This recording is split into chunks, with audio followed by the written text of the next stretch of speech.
Hello guys, welcome back to my channel. My name is Roxanne. If it's your first time here, then welcome. Today I want to talk to you guys about the books that I would like to focus on reading during the month of February. So I want to focus my reading during the month of February on Black authors, especially Black female authors. And so I have a collection of books here that are on my physical TBR that I would really like to prioritize and hopefully finally get to. Some of these I've had for a really long time and I want to be able to finally get them read. Galileo says hello. So let's get started. The first would be my first Toni Morrison, which I know it's ridiculous that I haven't read any yet, but I wanted to start with The Bluest Eye.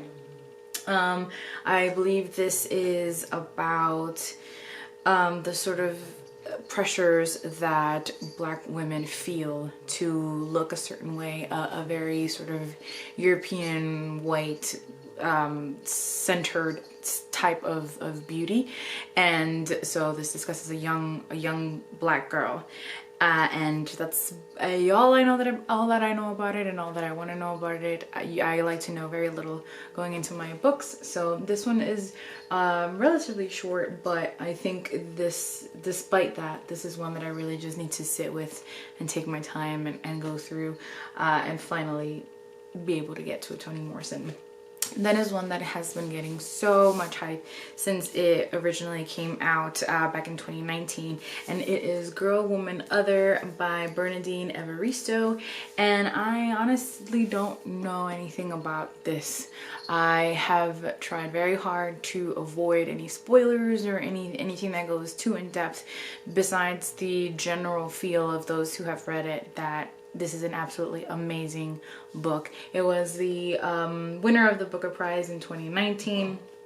I think she might be a British, apologies for my neighbors. She's a British author, and yeah, can't wait to finally get to this one. I have heard that people who read it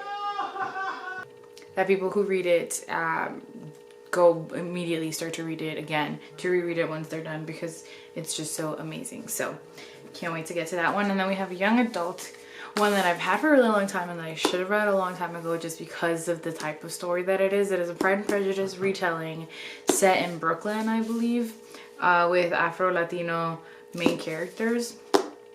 Why haven't I read this yet? I don't know. But yes, it is a Pride and Prejudice remix by E.B. Zoboy. So yes, I'm gonna get to that one. Then we have nonfiction. It is Asata and Asata,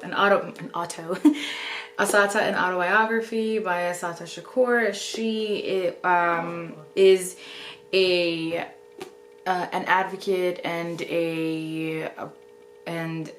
just a woman who fought a lot for equality and for her people, and I believe was wrongly convicted of shooting a police officer in the United States, I believe, and she escaped to she was given political asylum in Cuba, where she still lives. And yeah, I've heard nothing but amazing things about her. I've heard that people who have read this have been changed and revolutionized afterwards, and so I cannot wait. I've owned this one also for quite a while, and I can't wait to finally dive into who this great woman is.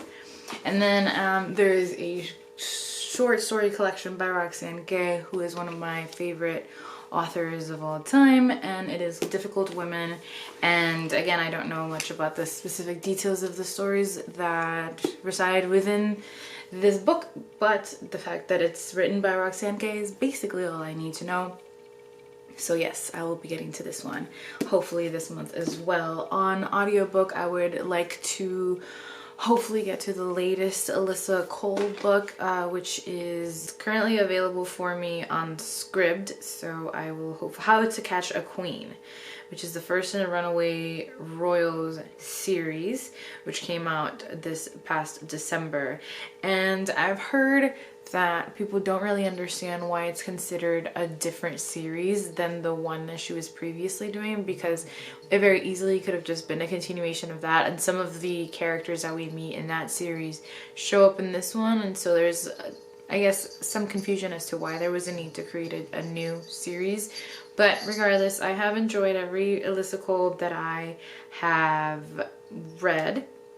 This one has slightly less positive reviews that I've heard, but I'm still wanting to give it a try, and especially because the second one comes out this year and it is one of my anticipated books for the year. I mentioned it in my most anticipated releases video, and that one is, I believe, a female love story, which she has done before in her previous series, but I believe it was a novella, whereas this should be a full-length novel, which I'm very excited about.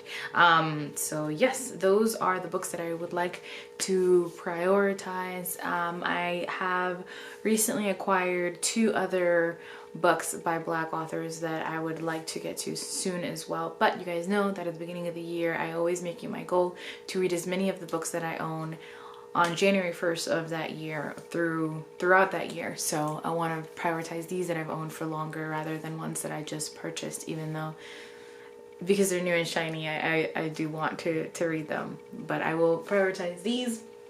Let me know if you have read any of these and what you thought. I know there is currently a readathon going on. I think it's called Black Like We Never Left, and I think a lot of it does revolve around Toni Morrison, if I'm not mistaken.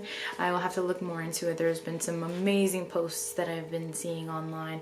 I'll link them down below for bookstagrammers and YouTubers that maybe you want to look into following as well.